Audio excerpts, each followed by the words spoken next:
As I mentioned, the punchline of the talk show will be the new reality of the theater pandemics.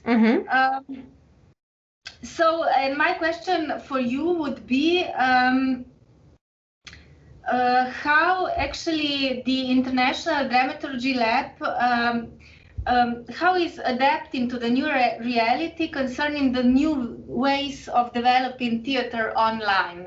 Where are you now with your projects, and what's your prognosis maybe for the future, for the near future?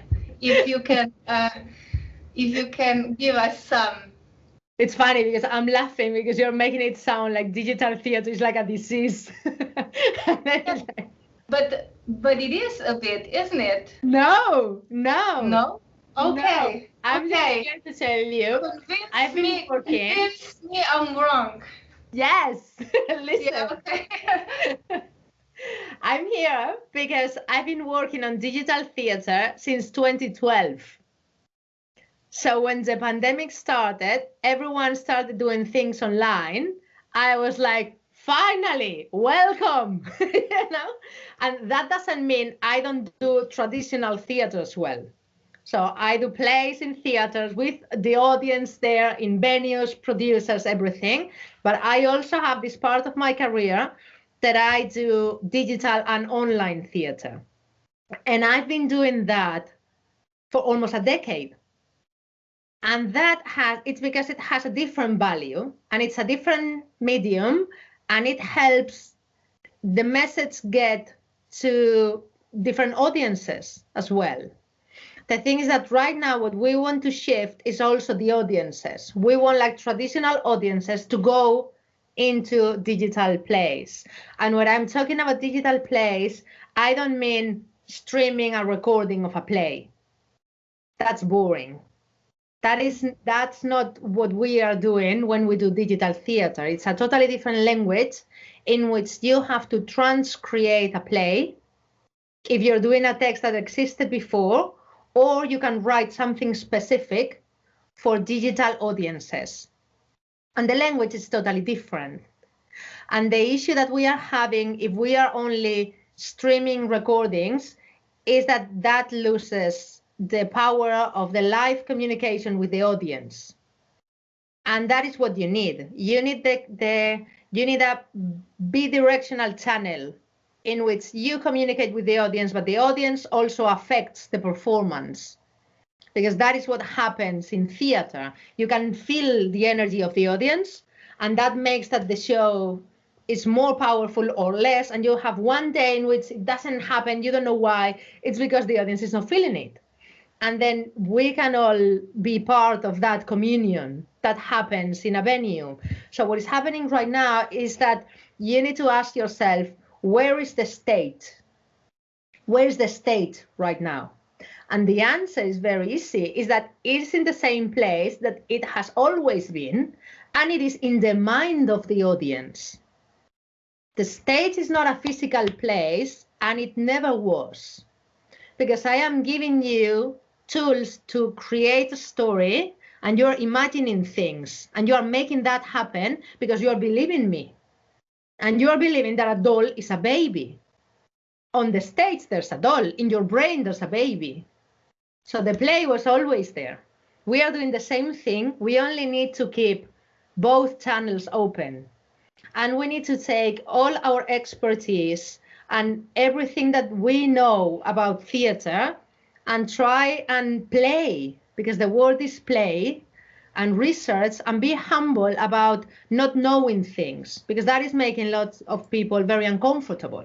Like, I'm at this stage in my career in which I am supposed to be established, knowing what I do, producing things that have certain level, and right now everyone is just thrown there as being asked to do things at the same level that they are doing on a stage. And the audience are not asking for that. They are being very generous, saying, okay, what are you giving me now? Because I am open, because this is new for everyone. So it's like, I am not expecting, I mean, there are some people that are always doing amazing things because they have talent. So you just need to say, okay, these are my toys now. What can I do with them? And it's amazing. You know, it's like if you're just open and willing to adapt to it, because there's some people that are just waiting for everything to happen. You know, it's like let the pandemic finish so I can go back to work. But you have to remember that there are some people that have just finished their careers in theater. I mean, new theater directors, new playwrights, new actors, all their experiences have been on online or digital theater. That's what they're doing. Because they have never had the opportunity to do that, and they like it. And they're going to keep doing it and doing it better and better. So the problem we have is that when we try to force ideas into words. So we say, this is theater. And then you have voices saying that is not theater. And the answer is like, why do you care so much about naming this thing theater? And it's, again, because you don't feel you have a right to do another thing. Because you have been, working in the same medium for, in my case, decades.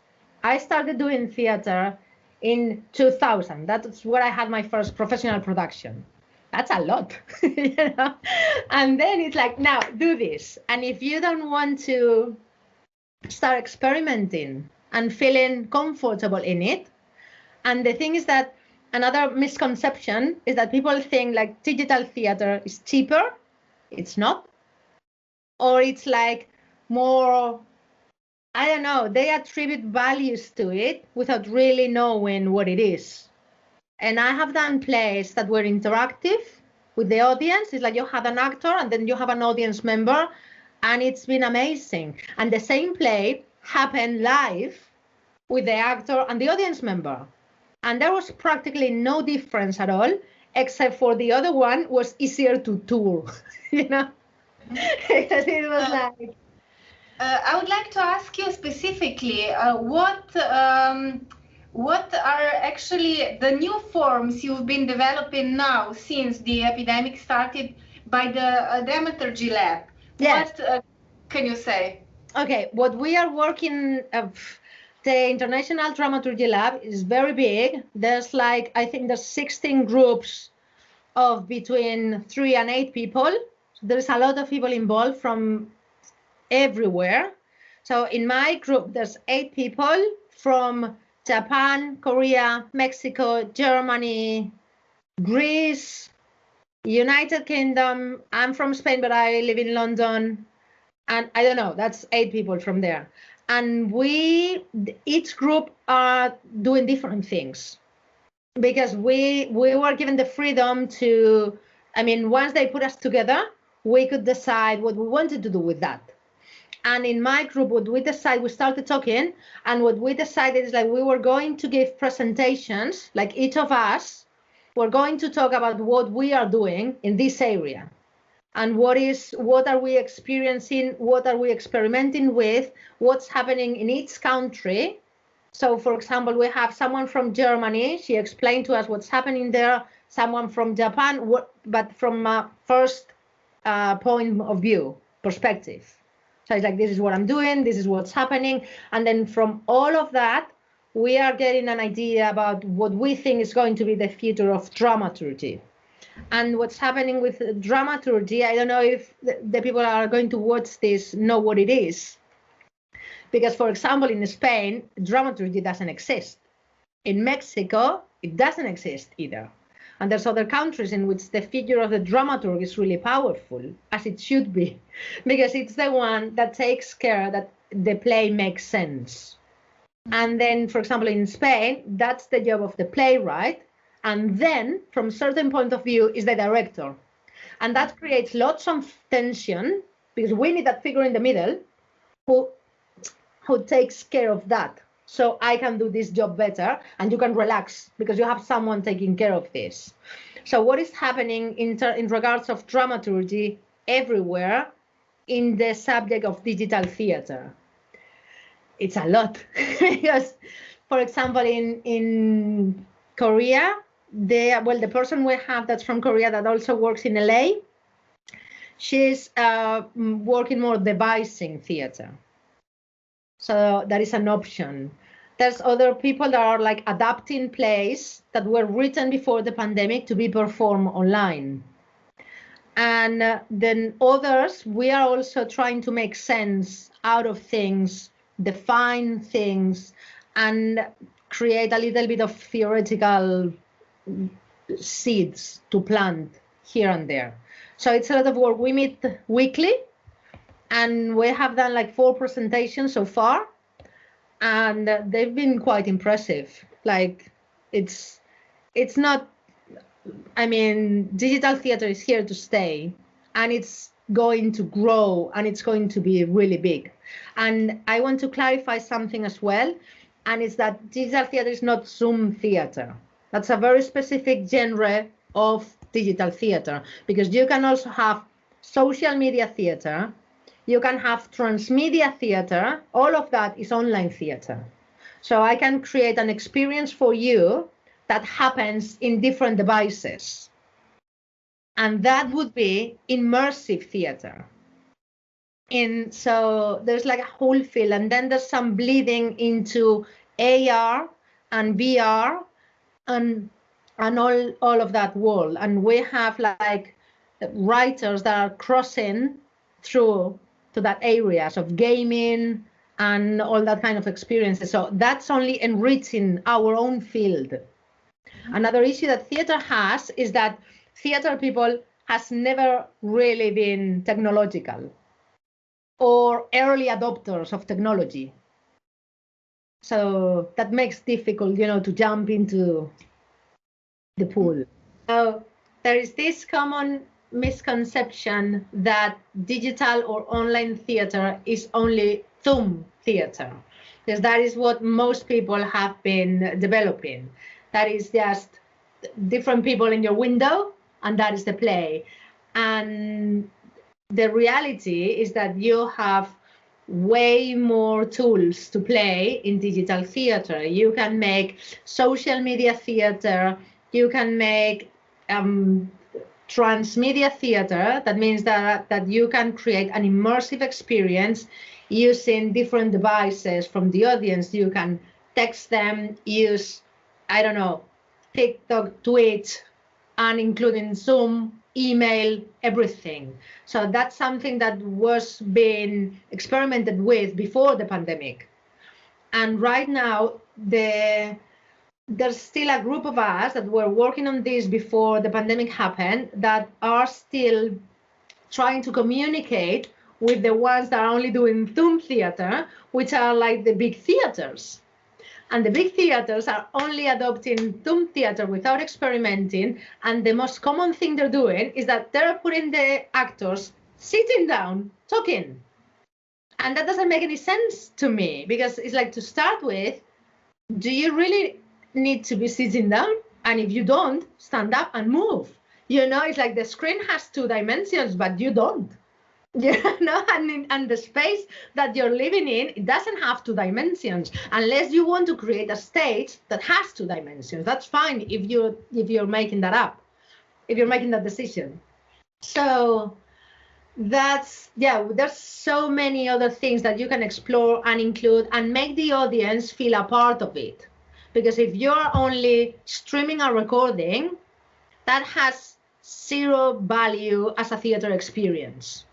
It has a value like intellectually, emotionally, everything, but you're not creating a group of people sharing an experience, enriching them in some way, because they are together living the same thing. And that is a part of digital theater. So that is something that we need to keep in mind. We need to create an experience for a group of people, and they need to live this together. And the energy that they have in that moment has to affect the performance.